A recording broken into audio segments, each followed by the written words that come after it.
I had so many dreams of where I wanted to go, who I wanted to be, and what I wanted to do. Theater companies I wanted to start with classmates, movies I wanted to be in, directors I wanted to work with, stories I needed to tell. It might take a little time, I thought, but it would happen. When I sat there, 22 years ago, what I didn't want to think about is where I would be tomorrow. What I would have to start to do tomorrow. And I graduated in 1991, a great year, a time of resurgence for independent films in this country, a time of relatively affordable rents in New York City. See, I assumed that I could make a living writing my plays, acting way off Broadway, and hopefully, one day, join the actors I loved and respected in those independent films. TV? Oh, what? No. What, are you kidding me? No, didn't even consider that. I had much more class than that. Much more self-respect than that. Soap operas and shit. What I didn't have was cash, a bank account, a credit card, or an apartment. I just had debt.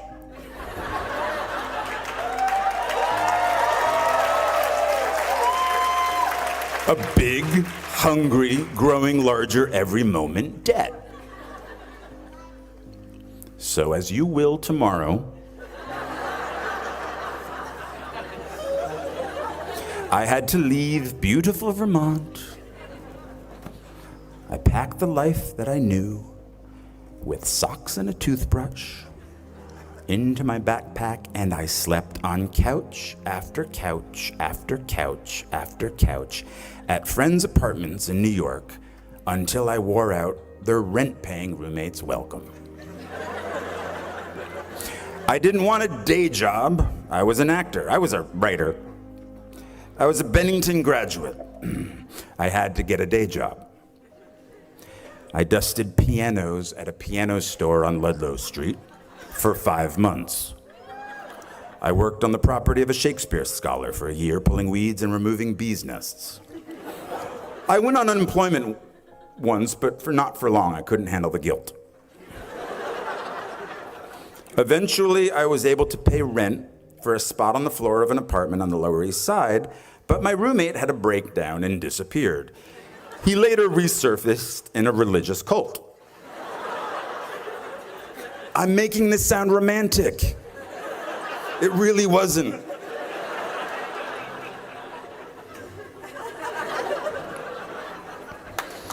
I helped hang paintings at galleries, paintings that inspire you to think, I could do that.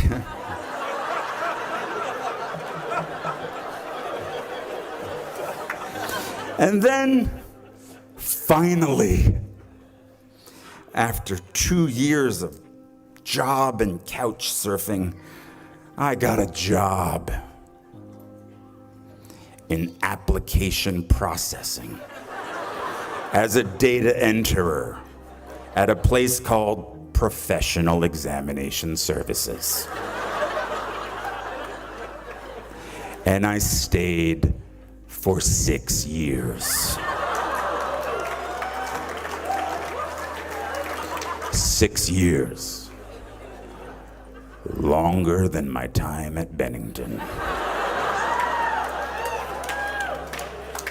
From the age of 23 to 29. Well, they loved me there. I was funny. I wore black, no cape, no tights. I smoked in the loading docks with the guys from the mailroom, and we shared how hungover we all were. Everyone called each other Shorty. I don't know. What's up, Shorty? How you doing, Shorty? Oh, so hungover, Shorty. I called in sick almost every Friday because I was out late the night before. I hated that job, and I clung to that job. Because of that job, I could afford my own place. So I lived in Williamsburg, Brooklyn, Yeah, you say that now.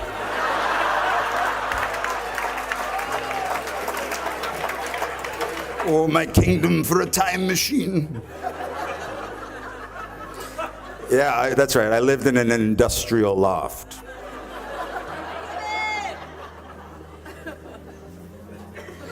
My rent was $400 a month. My dream of running a theater company with my friend and fellow Bennington graduate Ian Bell had died.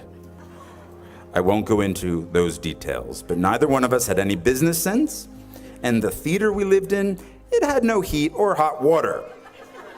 We didn't smell very good, but we had our youth. The youth gets old very quickly. You'll see. So Ian moved out to Seattle, and I moved up the street to my loft. And I still didn't have heat. In 1993, industrial loft meant not legal to live there. I don't want this to sound cool, and I feel like it's sounding cool. Shit. Ad lib.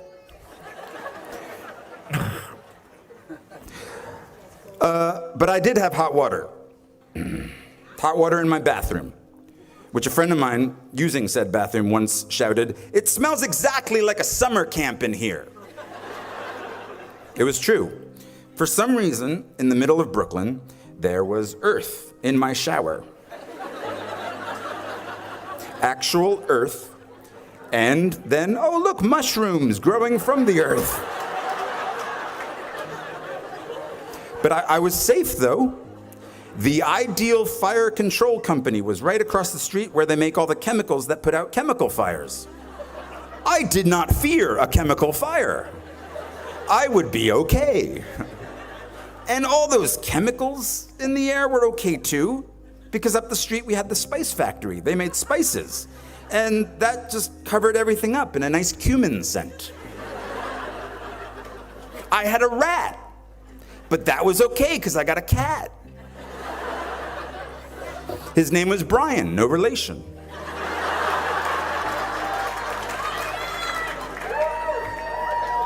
My grandmother had given me a pink pull-out couch. Oddly, no friends or recent graduates wanted to crash on my couch. So I put the couch on its end so Brian could climb it and look out the window. I had only the one window. I myself could not look out the window. It was quite high. So I had no heat, no girlfriend. What, are you kidding me? No acting agent. But I had a cat named Brian who told me of the world outside.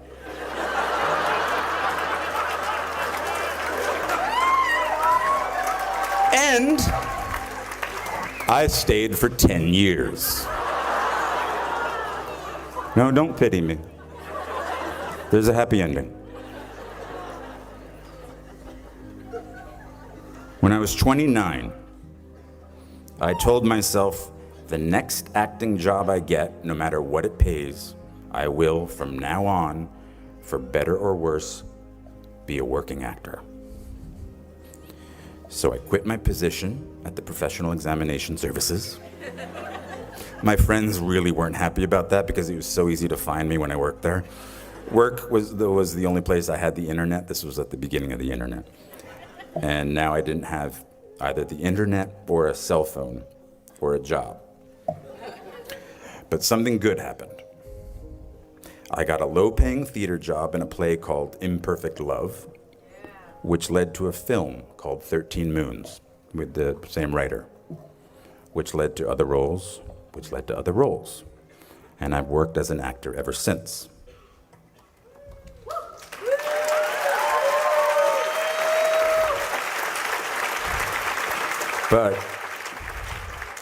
I didn't know that would happen. At 29, walking away from data processing, I was terrified. 10 years in a place without heat, 6 years at a job I felt stuck in. Maybe I was afraid of change. Are you? My parents didn't have much money, but they struggled to send me to the best schools. And one of the most important things they did for me, and graduates, maybe you don't want to hear this, is that once I graduated, I was on my own. Financially, it was my turn.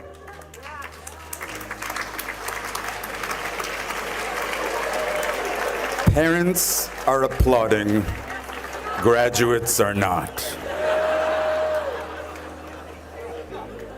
But this made me very hungry, literally. I couldn't be lazy. Now I'm totally lazy, but back then, I couldn't be. And so at 29, and at very long last, I was in the company of the actors and writers and directors I'd sought out that first year, that first day after school. I am by their sides. Raise the rest of your life to meet you. Don't search for defining moments because they will never come. Well, the birth of your children, okay, of course. Forget about it. 6 months, my life is forever changed, and that's the most defining moment ever. But I'm talking about in the rest of your life, and most importantly, in your work. The moments that define you have already happened, and they will already happen again. And it passes so quickly. So please bring each other along with you. Everyone you need is in this room. These are the shiny, more important people.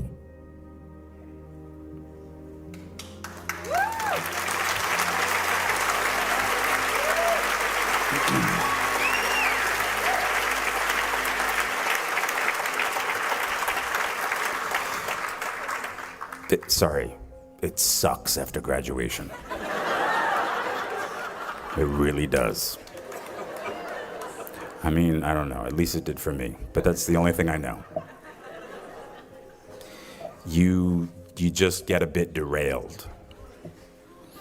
But soon something starts to happen. Trust me. A rhythm sets in. Just like it did after your first few days here.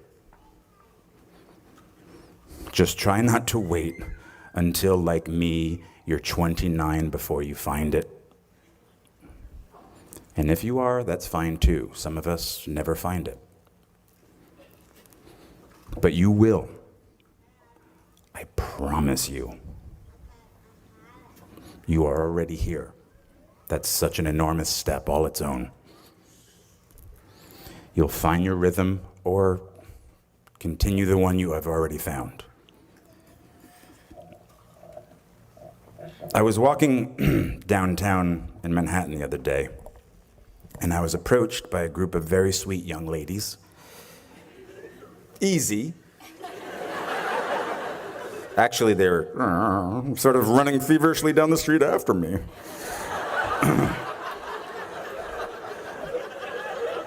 When they got to me breathless, it was really, they didn't know what to say or couldn't form the words, but it came out that they were NYU freshmen, and they were majoring in musical theater. Of course, come on. They were like science majors. They were running after me. What musicals are you doing? I inquired. Well, one of them said, looking down at her shoes, we aren't allowed to be in plays our freshman year. Now, they were paying a very high tuition to not do what they love doing. I think I said, well, hang in there. What I should have said was, don't wait until they tell you you are ready. Get in there, sing, or quickly transfer to Bennington.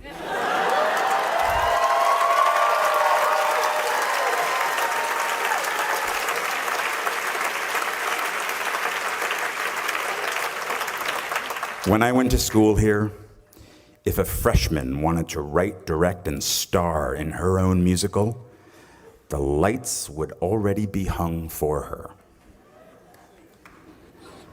Now, I tell this story because the world might say you are not allowed to yet. I waited a long time out in the world before I gave myself permission to fail. Please, don't even bother asking. Don't bother telling the world you are ready. Show it. Do it. What did Beckett say? Ever tried, ever failed? No matter. Try again. Fail again. Fail better. Bennington class of 2012. The world is yours. Treat everyone kindly.